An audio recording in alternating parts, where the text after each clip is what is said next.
Le marathon des évaluations continue à la Star Academy et aujourd'hui, un moment a particulièrement marqué les téléspectateurs. Nous sommes ce mardi 9 décembre, troisième et dernière étape avant le verdict final, l'évaluation de chant.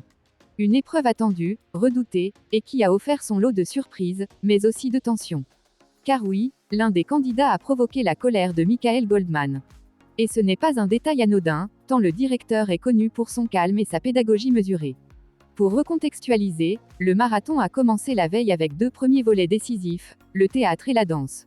À l'issue de ces épreuves, 4 élèves ont été éliminés du parcours et placés directement parmi les nommés du prime de samedi, Théopé, Léo, Anouk et Jeanne.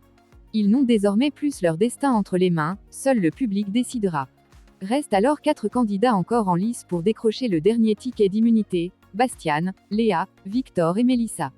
Chacun sait que cette étape peut tout changer, surtout à quelques jours du prime spécial tournée. Pour cette épreuve de chant, les élèves avaient le choix parmi 8 titres. Un répertoire large, permettant à chacun de révéler sa personnalité artistique. Mélissa a choisi une chanson forte émotionnellement, Comme toi de Jean-Jacques Goldman. Un choix cohérent, un titre qui lui correspond artistiquement, une ballade en douceur qui peut révéler la fragilité, la précision vocale et l'intention interprétative. Sur le papier, tout semblait aligné. Mais une fois sur scène, la réalité a pris une autre tournure. La candidate, encore fragilisée par sa nomination de la semaine passée et visiblement sous pression, est arrivée accompagnée de son texte. Un choix rare à ce stade de la compétition, et surtout risqué. Dès les premières secondes de sa prestation, Mélissa est apparue crispée, les yeux trop souvent rivés sur les paroles. Une retenue qui l'a coupée de l'émotion et de la liberté artistique que demande une chanson aussi délicate. Lors du débrief, Michael Goldman ne s'est pas caché. Le directeur, généralement mesuré, a exprimé clairement sa frustration. Je suis énervé, a-t-il lancé, avant d'expliquer calmement mais fermement la raison de cet agacement.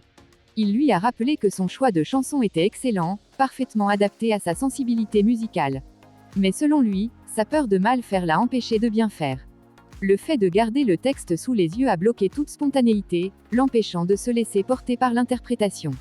Un avis partagé par Sophia Morgavi, qui a elle aussi exprimé sa déception. Pour elle, Mélissa n'a pas réussi à créer le lien émotionnel qu'elle offre d'habitude. Sophia lui a conseillé d'apprendre ses textes par cœur, quitte à risquer l'erreur, car l'imperfection est parfois plus touchante que la prudence.